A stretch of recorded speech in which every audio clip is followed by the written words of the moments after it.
For Creamer Media's Polity, I'm Motsabi, visual artist, activist, and winner of the Freedom of Expression Prize at the Index on Censorship Awards. Zanele Muholi joins me to discuss the role that art plays in activism.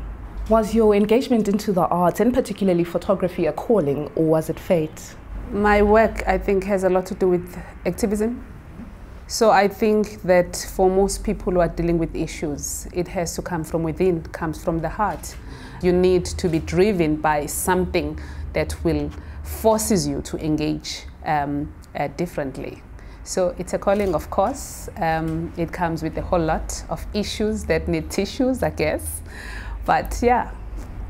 Why do you think photography is a potent tool for shattering stereotypes and is able to highlight and uncover truths that might, on surface level, typically be shrugged off?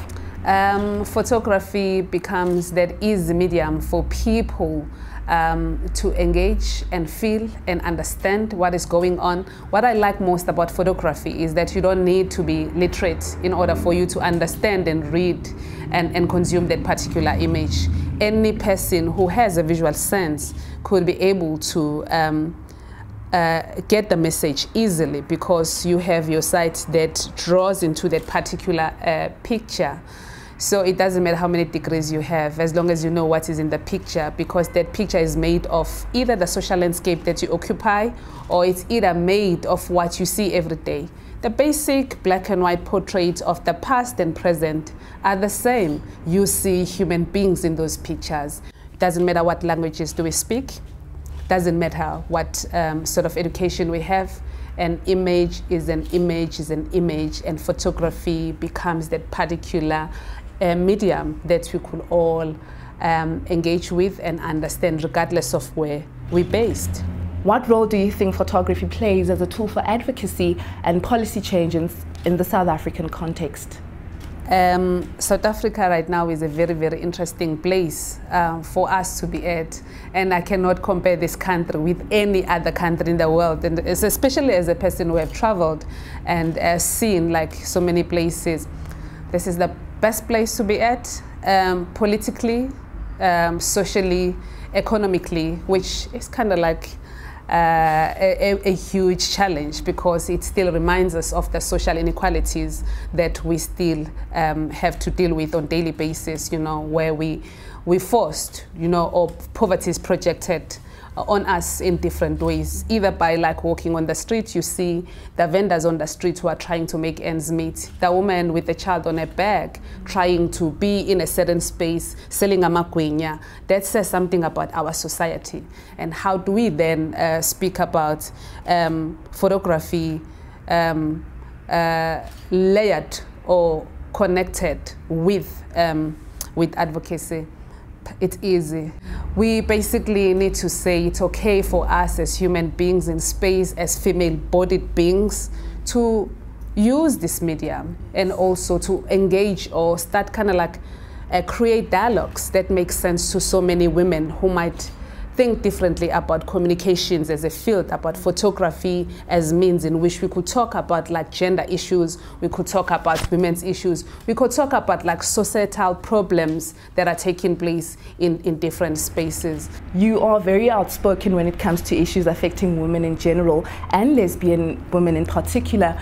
What do you think South Africa needs to do to stop the abuse of vulnerable individuals? We are facing challenges in this country. We know that we have a problem with crime, and we know that there's a problem of women being exposed to different kind of violence, and in particularly rape. So how do we then start like engaging as a society, as human beings, around issues of sexual minorities, or around issues of sexuality, around issues of gender, around issues of like sexual reproductive rights as human beings? So we basically have a responsibility as human beings before we foreground our sexualities, before we foreground our genders, before we foreground our transgenderism. And it's very, very important for people to be knowledgeable and be open-minded. Do you understand? You might not like homosexual people, but there's something for you to learn from that particular person. Why do you use the human, or rather female body, as a significant vehicle to convey your message? In most of my work, I use the body because what is at the workplace is the body, and body is in space before sexuality is projected. And also to say the humanity and the human being and the whole package start with your skin. You are that body. Before the clothing that you are wearing, before your steps, before your talk that you talk to convince people, before the makeup, before all the artificiality that we bring in place, a human being with my body as a major, you know, element, as that form, that what makes sense to me. Because before you, we are born as bodies, as human beings. That body represents a human being. And because then people have this notion of when they think homosexuality, when they think lesbians, when they think something else. It's like a person, an ugly person who is ragged, who wear baggy clothes, who is untidy. But if you were to project a body without clothes, that's a human being. And it's hard for you to mention whether this person is gay, bisexual, and so on. Maybe I might change my gestures, my facial gestures. Then that's when you start like, there's something different about this being. But the bodies represent beings in space, basically.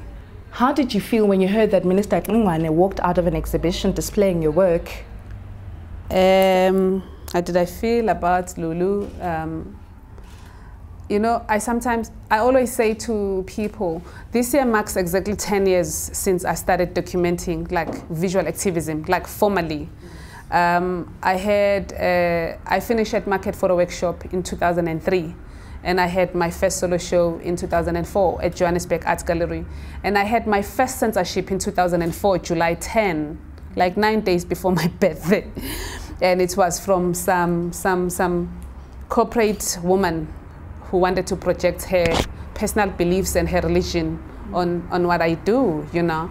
I said what I wanted to say, and I stated clearly how I felt about it, and at least I'm able to sleep at night. What people do not understand is that the same Lulu presented a paper on the status of women last year in 2012. There's a big meeting that takes place in New York. It's called CSW. It's a Commission for Status of Women. She was there, and she was talking about like the position of lesbians in South Africa. Like, wow. And it means that we learn. But if she was not challenged, she'll still be seated with her own stereotypical kind of homophobic senses with herself. So she was challenged. I said what I wanted to say, and I'm easy. But it's very important for me to say that Lulu did not launch my career. Because when people read about this incident in the media, and even responding about Lulu is just crippling. Do you understand? It's like we're giving this woman airtime that she doesn't deserve, really. Because what she said is what she believed in. So to be wasting our time and projecting Lulu is rather wrong. But it's very important for us to say, as female beings, let's take care of each other. What do you think epitomizes freedom of expression? Freedom of expression basically means that I have to truly believe in freedom of expression myself, because that cannot be forced on you. And if you are scared to speak out, it means that you'll be forever silenced. And that silence sometimes can be easily crippling, because sometimes it's not needed. It depends on when you choose to be silent, you know. But if you believe in what you believe in, let's just speak out. Let's just speak out on anything that is wrong. Let's just speak out on any corruption that might blind us. Let's just speak out right now before it's too late. So I personally, as a Zanele, the way in which I speak out, photographs, each and every photo that I take, it raises an issue. That was visual artist Zanele Muholi discussing the role that art plays in activism.